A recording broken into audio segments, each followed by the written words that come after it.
الحمد لله رب العالمين والصلاة والسلام على رسوله الكريم وعلى آله وأصحابه ومن استنى بسنته إلى يوم الدين.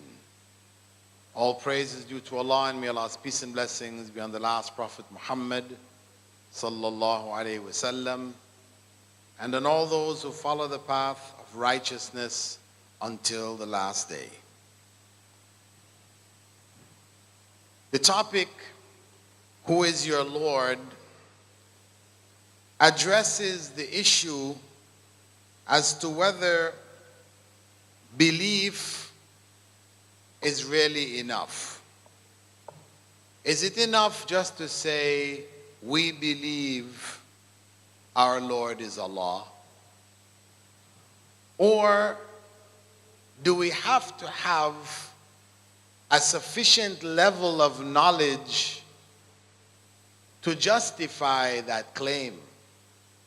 Because we have a hadith narrated by a number of companions, among them Al-Barra ibn Azib, Anas ibn Malik, Abu Huraira, and others, who narrated from the Prophet sallallahu alaihi wasallam that after a person dies and he enters into the barzakh, that is the spirit world, a world from which he cannot come back, a world which prevents him from contacting those who are living. When he enters into that world, Allah causes him to hear the footsteps of those who walk away after his burial. And he will be sat up by two angels, jet black in color with bright blue eyes. And they will ask him, Man Rabbuk? Who is your Lord? Wama dinuk? And what was your religion? Waman nabiyuk? And who was your prophet? These three questions. Tonight, the topic of this lecture is Man Rabbuk? Who was your Lord? If the answer was simple as we might want to look at it right now, everybody here can say, Allah. But if it were really that simple, then for these two angels, Munkar and Nakir, to ask us that, and this is the beginning of the trials of the grave, of the state of the grave, then the question that they would ask would be meaningless. So obviously, understanding what our Lord really is in this life, so that we'll be able to answer that question in the next life, is critical. Because those questions that are coming at us in the next life, they are not like the examinations that we have in this life, where if you get 50%, you pass. No. This is the beginning of the trials of the grave. Those who knew who their Lord was in this life, and knew what their religion was, and who their prophet really was, they will answer with ease, and the state of the grave will become a garden from the gardens of paradise for them. Whereas those who are unable to answer, because they really didn't know who their Lord was in this life, the Prophet ﷺ said they will only be able to say, I don't really know. When they're asked what was their religion, even though culturally where they were considered to be Muslims, but in fact they really weren't, their answer will only be, ah. And who was their prophet? Because they didn't understand who Muhammad sallallahu alaihi wasallam really was. He had no meaning in their lives. So when they're asked who their prophet was, they will only be able to say, So, we must come to grips with this reality. Knowledge of whom our Lord is the foundation of our faith. How can we believe in our Lord if we don't know who He is? Furthermore, we have in the 12th chapter of the Quran, verse 106, a severe warning, a grave warning, in which Allah subhanahu wa ta'ala says, وَمَا يُؤْمِنُ أَكْثَرُهُمْ بِاللَّهِ إِلَّا وَهُمْ مُشْرِكُونَ. Most of those who claim to believe in Allah worship others besides Him. They're pagans, idol worshippers, but they claim to believe in Allah. So it means that this issue of who our Lord is quite detailed. There are details of it that we must be clear on. Otherwise, we can end up like others. Christians who believe that their Lord is Jesus. They address Him as dear Lord Jesus. And they believe that He is God. And He and God the Father are one. Yet, He was born. Yet, according to them, He died. That is their belief. And others, Buddhists and Hindus and others, believe in God. But their belief in God is so distorted that they end up worshiping idols while claiming to believe in God. So, tonight, I am going to raise for you some questions by which you can use to judge to what degree do you know who your Lord is. The first question: do you agree with those who say that belief is a matter of blind faith?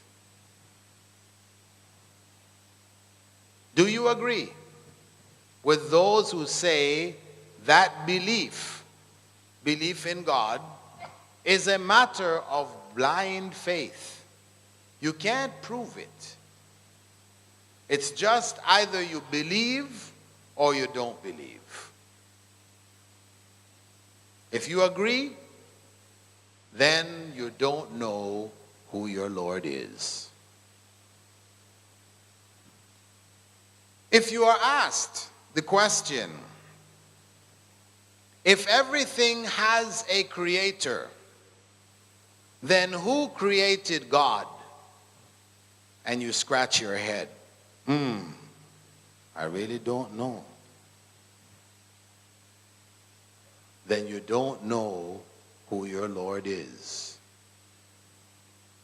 If somebody said to you, if God can do anything, we believe God can do anything. Why can't He have a son?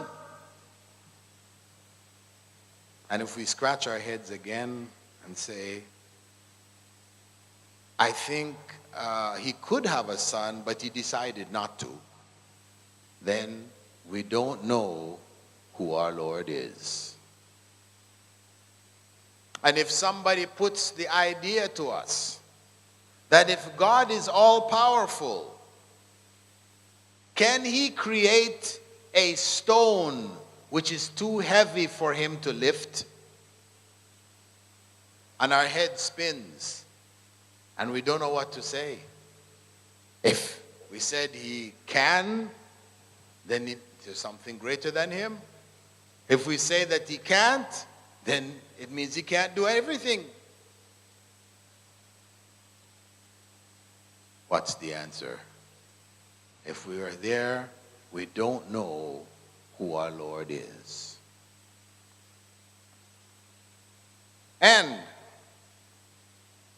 if somebody raises the big question, if God is all good and he's able to do all things, then where did evil come from?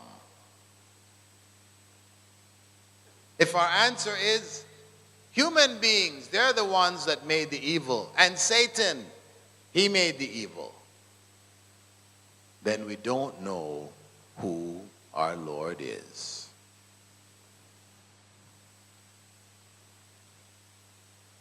Now, these questions require an answer, so that you don't walk away from the lecture tonight and say, we came to learn about Islam and Dr. Bilal confused us. He left us confused. So that you don't walk away that way, I'm going to give you the answers. But this is only an introduction to understand where we need to be. Because if these questions are unclear to us, truly, we don't know who our Lord is. And it means that we will be open to false da'wah, false calls to other than Islam, to misguidance. We will be susceptible to these false ideas and fall into them because we didn't know who our Lord was. So, let us go back to number one. Is belief in God a matter of blind faith? No, it is not. This is the claim that the atheists make, those who deny the existence of God. Belief in God is a matter of blind faith, whereas our disbelief in God is logical, it's reasonable, it makes sense. We can't see him, we can't smell him, we can't touch him, therefore he doesn't exist. That is reasonable, that is logical. As for your belief in this unseen God, this is illogical. Well, we say, who were those who recorded the rules of logic?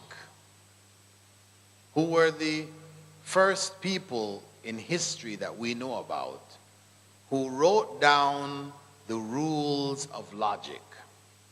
If A equals B and B equals C, then A must equal C. Who wrote those rules down?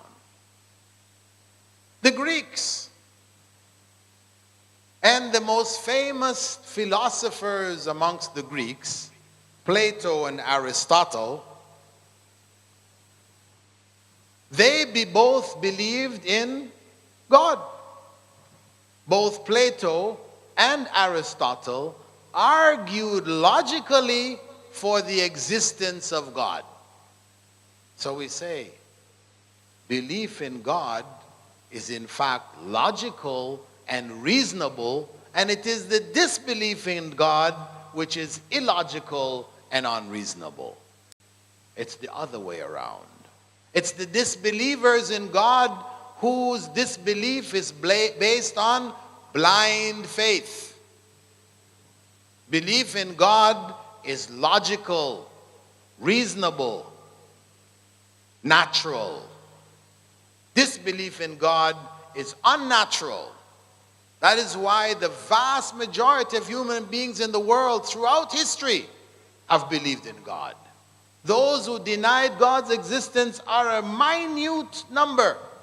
That's why in the Quran, when the Quran addresses belief in God, it doesn't begin from those who don't believe in God's existence. There are a few verses which address them, but the vast majority of verses address those who already believe in God, but they have a confused idea about who God really is.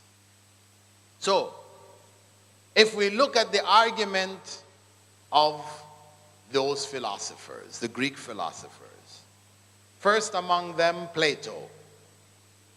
Plato's argument for God's existence is the same basic argument we find throughout the Quran. That argument is primarily that design indicates a designer. Design indicates a designer. What does that mean? It means that if we go walking on the beach and we see a footprint in the sand, we don't stop to think and to wonder how amazing it is that the tide came ashore, sunk into the sand, and made the impression of a footprint. That could happen. But do we think that? No. When we see that footprint, what automatically comes to our mind is somebody stepped here. That's number one. Automatically. That's common sense. It is illogical and unreasonable to assume that that footprint was a product of chance. Though we can say it is not totally impossible, but that is not what comes to our minds. Our reasoning powers tells us otherwise. However, those who deny God's existence, this is their argument. It's possible. It's by accident. Our very existence here is a product of a huge accident. A huge accident which began with the Big Bang. The Big Bang. The Big Bang, which was an explosion of matter compressed in a very small point. Of course, those who talk about this don't explain where the matter came from in the first place, but they start from this point of matter exploding. And this huge explosion produced you and I, complex human beings, from a massive explosion. However, all of our common sense tells us that explosions produce destruction, not construction. Explosions are not constructive. They don't produce results that are meaningful. They are chaotic. They create chaos, not order. So, if we are to believe, as they claim, that this huge Big Bang created us, think for a moment. If somebody were to take an atomic bomb and drop it in a junkyard, the junkyard where you have bits and pieces of old cars, you can buy spare parts, the junkyard. You drop an atomic bomb in the junkyard and it explodes like Hiroshima and Nagasaki. Massive explosion.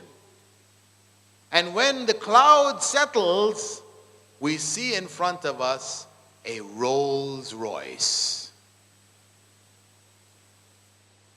Engine purring. Door open. You just have to step in and drive away. What do you think are the chances of that happening? We say 0. Those who think logically and reasonably, they say 0. But for the illogical atheists, they say, no, it's possible. If you drop enough atomic bombs in enough junkyards, eventually, one time, we'll get a Rolls Royce coming out of there. It's possible. So we say, what kind of logic is that? What kind of reason is that? A person with any degree of common sense will tell you the billionth time that you drop that bomb is no bit different from the first time you dropped the bomb. The chances of it happening are 0. So the atheist turns to the mathematician. And he asks the mathematician, what are the possibilities of this happening? Can you give me a formula for that? So the mathematician tells him, well, its chances of this happening is 1 to the minus billion zeros with a 1 at the end of it. He says, there is that one chance. The mathematician said, 1 billion zeros with a 1 at the end of it, there is the chance. We say to him, please, this is mathematics. Does mathematics define 100% the real world? So yes, mathematics is supreme. It tells us the realities. We say no, it doesn't. Mathematics is an approximation that we have placed as human beings on this world. And we calculate, and it works to a great degree, so we depend on it. However, it is not 100%. Because according to mathematics, think about this. According to mathematics, if I were to walk out of here through that door over there, 100 meters away, I will never be able to reach the door. According to mathematics, I will never be able to reach the door. Why? Because 100 meters, when I walk towards the door, I must walk through the 50-meter midway, right?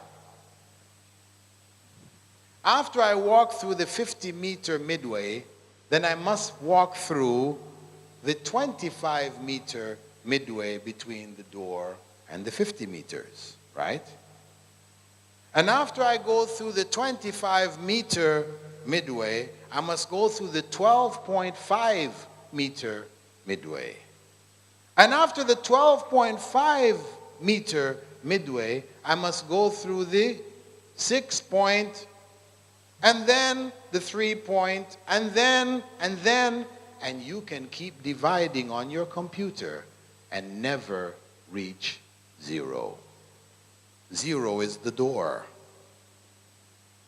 That's mathematics. According to mathematics, you will never reach 0. You can keep dividing infinitely. So what does that mean? We go to doors all the time. We go through them all the time. That's the real world. But according to mathematics, we never go through the door. So 1 to the minus billion zeros with a 1, forget it. That means 0. No chance. It's not going to ever happen. These atheists usually give another example. They say, okay, if you put 100 monkeys in a cage and you give them 100 Arabic typewriters and let them, of course with paper, you have to put paper in the typewriters, right? Let them beat away at the keys with their elbows, their heads, their feet, knees, jumping up and down, everything. Eventually, one of them will type out the whole Quran for you. The whole Quran, from Fatiha to Nas. What do you think about that possibility? Zero. No, the atheist said, no, it's possible. If you give them enough time, eventually one of them will do it. We say, illogical, unreasonable, doesn't really make sense. So belief in God, as Plato argued, is necessary for us to understand the design that we see in the world around us. In his time, before the time of Christ, he saw just gross elements of design. Since then, science has gone into the atoms. It's gone into the heavens. It's gone all over the world. And everywhere that science goes, it finds design. Every snowflake which falls has a design, different from every other snowflake. Every grain of sand on the beach has a form different from every other grain of sand. This design, this form, was not a product of accident. Accident may produce design one time, may, on a limited scale. But design everywhere that you look in the universe, no. That is unreasonable. That is unreasonable. On the other hand, Aristotle argued that if the Creator had a creator, who had a creator, who had a creator, who had a creator, and we keep going back infinitely to infinity, then there's no way to explain how we got here. Because if the origins are in infinity, that's the same as saying there are no origins. Without an origin, we cannot be here. Our very existence is proof that things began at one point. And it was begun by one who was not himself a part of that same process of creation. Were he a part of that process, then he would have been in need of a creator, who would have been in need of a creator, and so on and so forth. So no beginning. That was Aristotle's argument. And that is the reality. If we define God as one without a beginning, to ask who created him is ludicrous. Any question which involves God doing ungodly things, doing things which make him no longer God, these are ridiculous and ludicrous questions. So once we said God is without beginning and he is without end, to ask, can God be born? Can God die? These are ludicrous. We have already said he has no beginning and no end. Similarly, the question, if God is able to do all things, can he create a stone which is too heavy for him to lift? That is ludicrous, because it implies that there would be something greater than God. So you don't ask the question in the first place, because it is a ludicrous question. Now the question with regards to evil, that is a more precise question which is important for us to understand.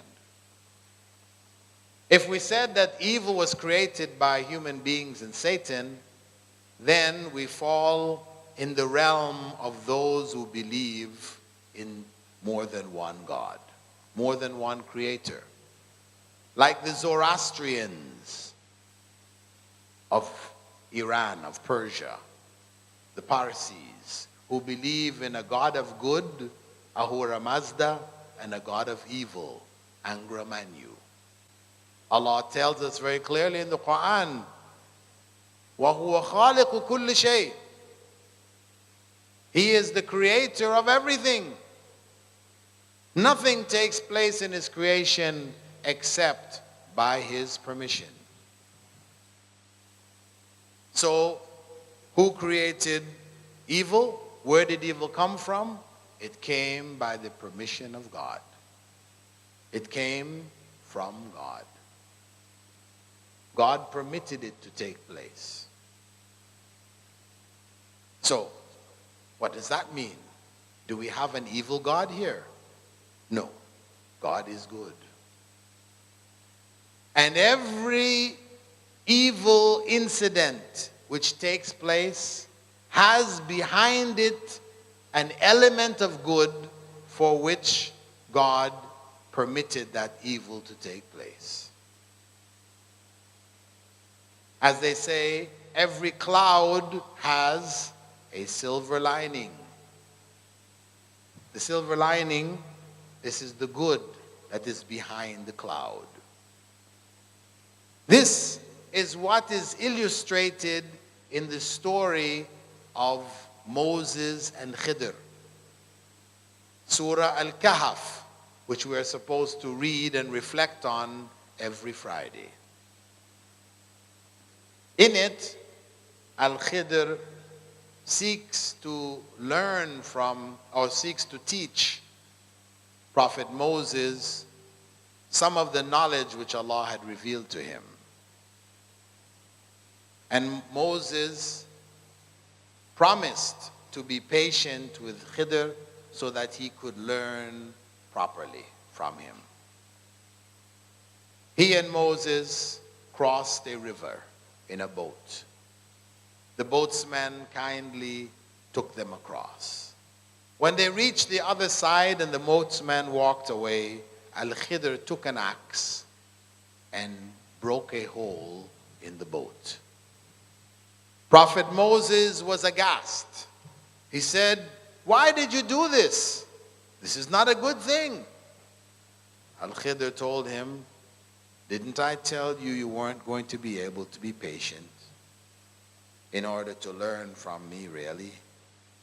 He said, "Oh, sorry."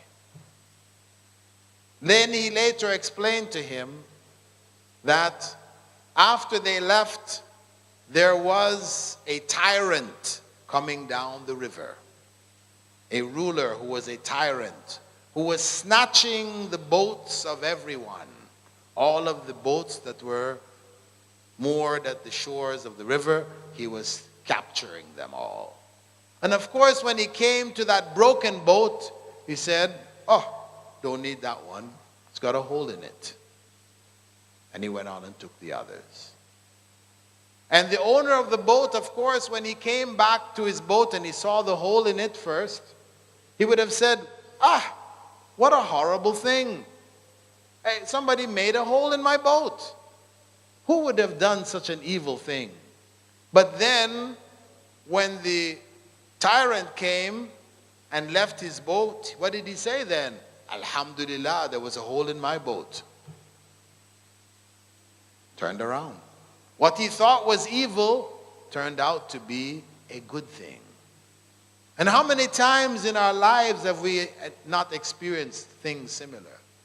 I remember there was an article in the newspapers from Egypt where it showed a picture of a young man standing with his father kissing him on the right cheek and his wife kissing him on the left cheek.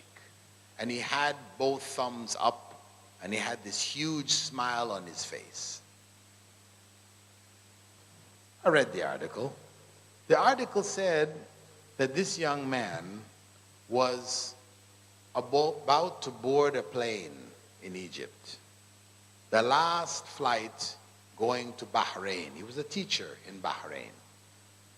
And he was to catch the very last Gulf Air flight flying back to Bahrain. If he missed the flight, then he would lose his job. So when he rushed to the airport the previous morning, with his bags all packed, he rushed through, he got his tickets, everything. He went to immigration, and the immigration officer, as he opened his passport, looking at the various stamps, he said, "You're missing one stamp." One stamp? He said, "All the stamps are here." He said, "No, there's one stamp missing." "Oh no." He's shattered. "Can I get some money? Can you take 100 pounds? No. You can't get on this flight. You're missing one stamp." He's crying. My job. He falls on his knees begging the man, "Please let me." Man said, "No way." He finally gets up, shattered, going home, meeting his family, everybody crying. He was the one who was working in Bahrain, earning money, which was coming back, benefiting the whole family. Then the next morning in the newspapers, the news came. That flight, that Gulf Air flight, crashed. No survivors. So the next evening edition of the paper, you saw him there, thumbs up, big grin, happy. What he thought was a calamity half a day ago turned out to be a mercy. He was very happy about it. And that's life, isn't it? We find many, many examples like that in our lives, where something seems to be evil and we find out shortly or sometime later that in fact it was a good thing. That's one example of good and evil. There's another example of good and evil where you can't figure it out. Evil happens, and you can't see the good that's in it. And that was in the story of Moses and Khidr. After they left where the boat was, they went along the shore, and Khidr came across a boy about 11 years old. And he grabbed the boy's head and he tore it off. He tore the boy's head off. Moses was shocked. How could you kill this innocent child? A child who hasn't even reached puberty, is not held accountable. How can you do this? Khidr told Moses, "Didn't I tell you you wouldn't be patient?" "Oh, sorry.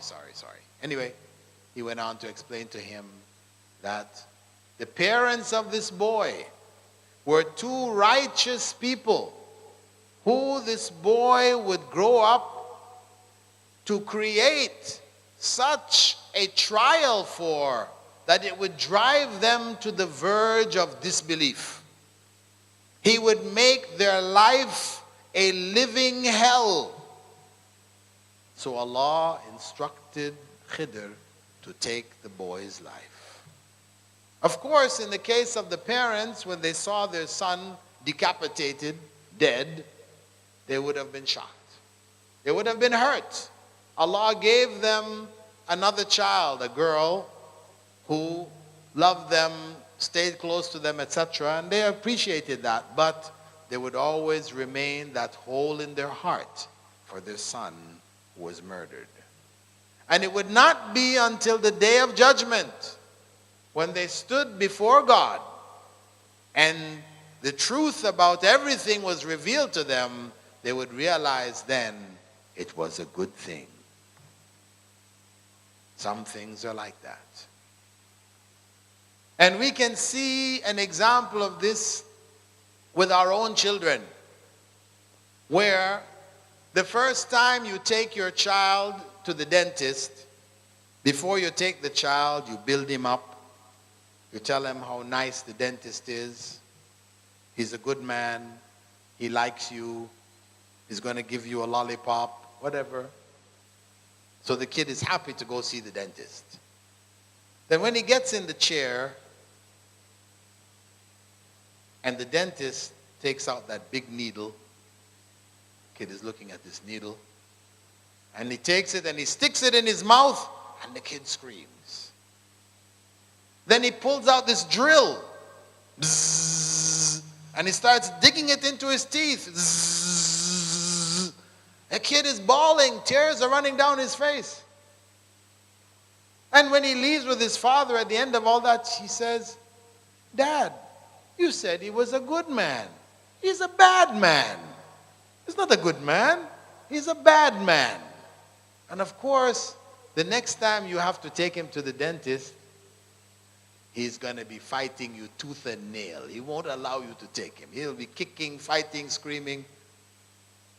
You try to explain to him, "Listen, son, what the dentist did was to remove a greater pain that could come. The little pain that he did to you was to prevent a bigger pain, bad teeth, root canal, all these other things that can come out of it." You think your son can understand that? No. All he can understand is the pain that the dentist did to him. All of that explanation is way above his head. Can't see it. And that's how it is. Things we can't see the good behind. Some people assume there is no good, and so they fall into atheism. This is the common disease that happens to some people who haven't understood God and how God operates in human life. So when tragedy occurs in their life, they fall apart. And the only conclusion they can come to is that there can't possibly be a God. You see people like Dawkins, Professor Dawkins in the UK, considered a genius, mathematical genius, who wrote about the world and time, basically a defense of atheism, arguing why there is no God. If you see him, he is a shriveled up individual in a wheelchair who can hardly move anything. His eyelids, that's it. So, what happened? When he was in his prime, he was 18 years old, mathematical genius in Oxford and Cambridge. He was stricken by a disease which affected his spinal cord, and he slowly just shriveled up. So when he came to India, traveled around India, and he saw all of these billion Indians, most of whom had little or no education, living lives healthy, while he who has so much to offer the world is shriveled up. He said, there can't be a God. This is just not fair. Why shouldn't I have a healthy body and one of these millions be shriveled up? That makes more sense. He couldn't accept his state. So it led him to disbelief in God. And this is what you hear at the bottom of the statements of many atheists when you ask them, how did you become an atheist? Why are you an atheist? They tell you, well, listen, I had this aunt She was a wonderful person. She used to do so many good things for everybody. She used to come and visit me and take me to the park and take me here and there and give me money and ice cream and everything. And then one day, when we were walking across the street, a truck came, hit her, and killed her. Why? She was a good person. Why should she be killed like that? There's so many other bad people who are walking around. They're fine. They're not dead. Why is she dead? He doesn't have an explanation. So where does he go? There can't be a God. This stuff is just happening anyhow, anyway. So this kind of misunderstanding, leads to disbelief in God itself when a person doesn't know their Lord. There is a further question, and that is the statement of those who say, God created this world and left it to run by itself. He's not involved. It's too insignificant. He just created it and left it to run by itself. They accept there's got to be a God. So they are what they call deists. They believe in the existence of God, but they don't believe that God conveyed his word to humankind. No, they say that's fairy tales. There's so many religions around the world. Everyone claims that he's right. They're all wrong. They're all made up by human beings. Of course, the possibility that one is right and the rest are all wrong, he doesn't reflect on that one. He just sees all of them claiming to be right, and they have different teachings. Therefore, he can only conclude they all must be wrong. So, if one accepts that, then of course, he also doesn't know who his Lord is. He said he believes in God, but he doesn't know who God is. Because common sense tells us, practical common sense tells us, that if a man set up a factory and he put an advertisement in the paper for people to come and work in his factory, and he hired all of these people, and then on the day when the factory was supposed to begin operations, they all came down to the factory, and he didn't tell them what they were there for, what was their individual jobs. And they walked into the factory. What do you think they're going to do? Is each one going to go and find his place in the factory and slot in and just be working and the factory is just humming and working well? Or is he going to go to the canteen where there is tea being served, sit down with his friends and chat until somebody comes along and tells him what he's supposed to be doing here? If nobody told him, what do you think would happen to that company? It would be a resounding success or a stupendous failure. It would have been a failure, of course. And what would we say about a businessman who did that? We'd say he is an idiot. He is a fool. He is dumb, stupid, unwise. We have a whole string of terms for him. All of them indicating foolish. Now, if we can accept that with regards to a company, what about the world? And what about the God who created this world? For us to say he didn't tell us what we're supposed to do here is to make him like the owner of that company.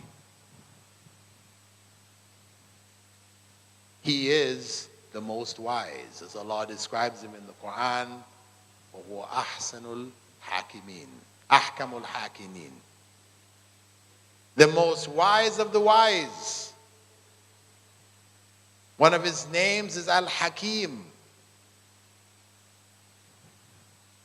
the absolute wise.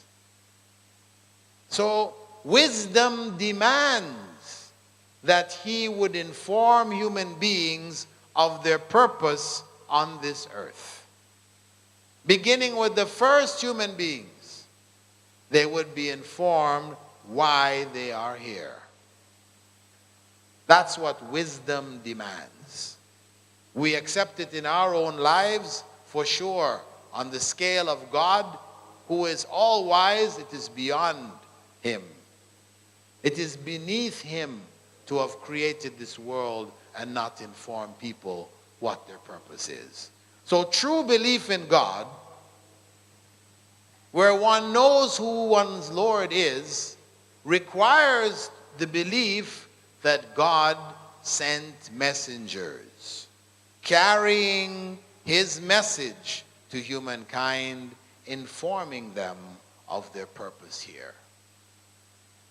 That is, without a doubt, absolutely necessary. Belief in God requires that we believe in him sending messengers with the message that he wanted to convey to humankind. So,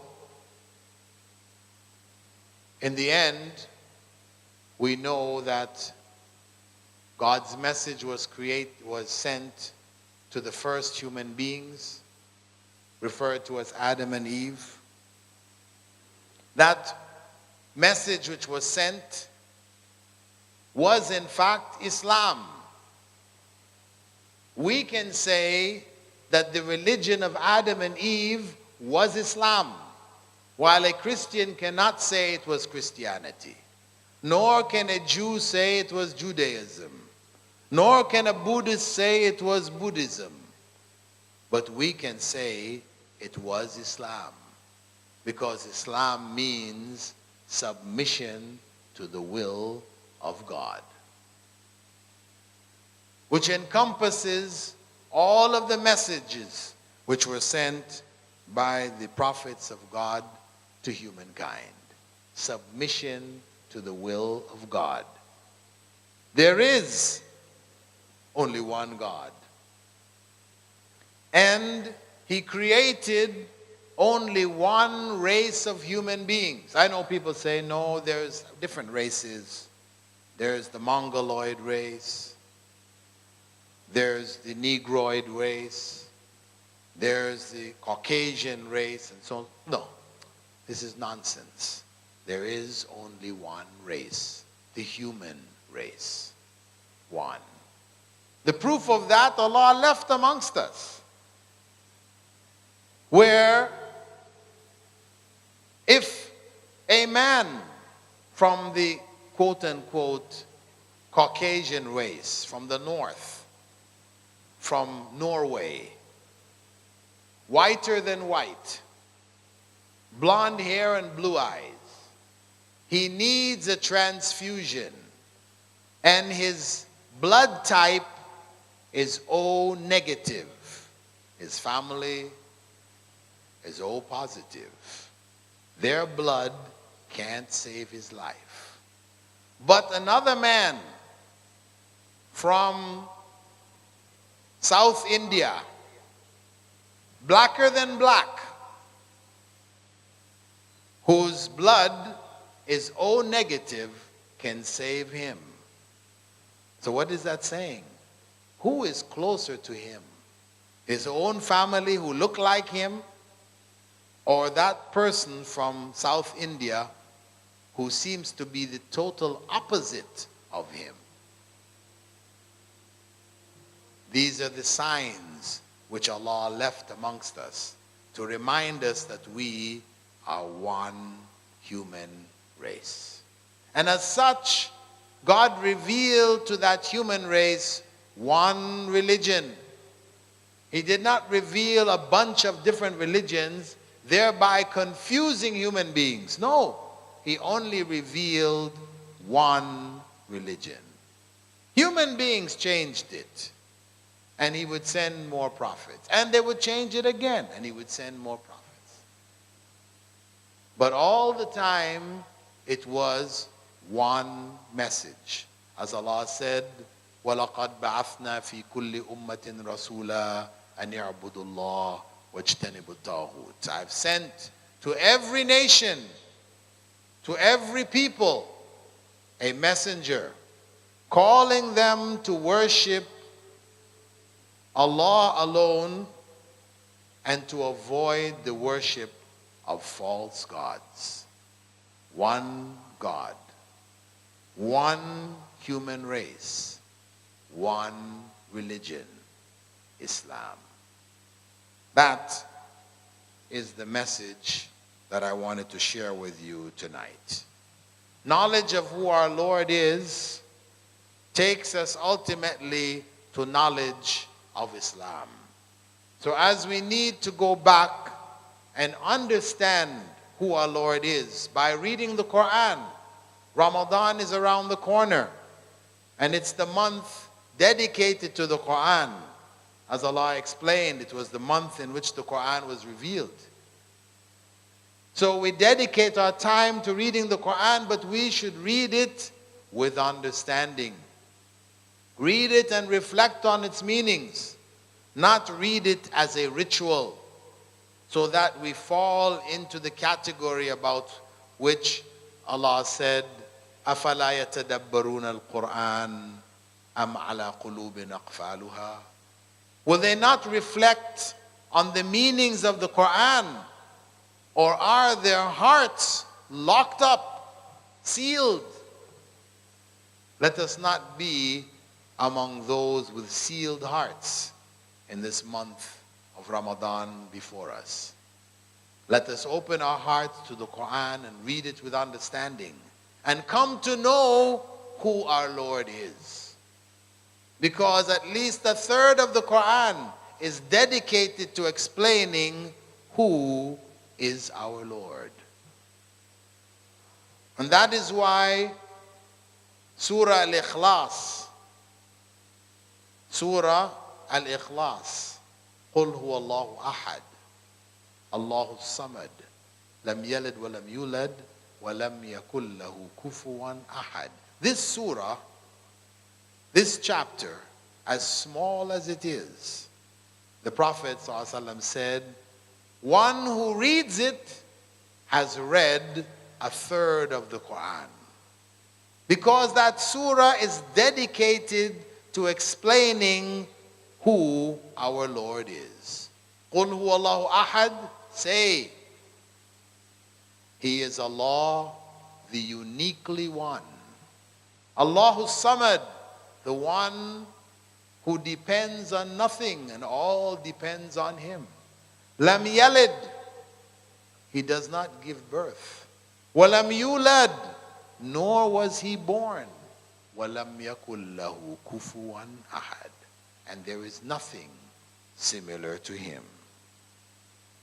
So I ask Allah to let us walk away tonight with a renewed desire to want to know Islam and to know who our Lord is and to implement that knowledge in our lives so that this nation of the Maldives can rise again and be counted among the nations of this world that have contributed to human civilization. It is with Islam that we will achieve that. Without it, we never will. Barakallahu feekum. Assalamu alaikum wa rahmatullahi wa barakatuh.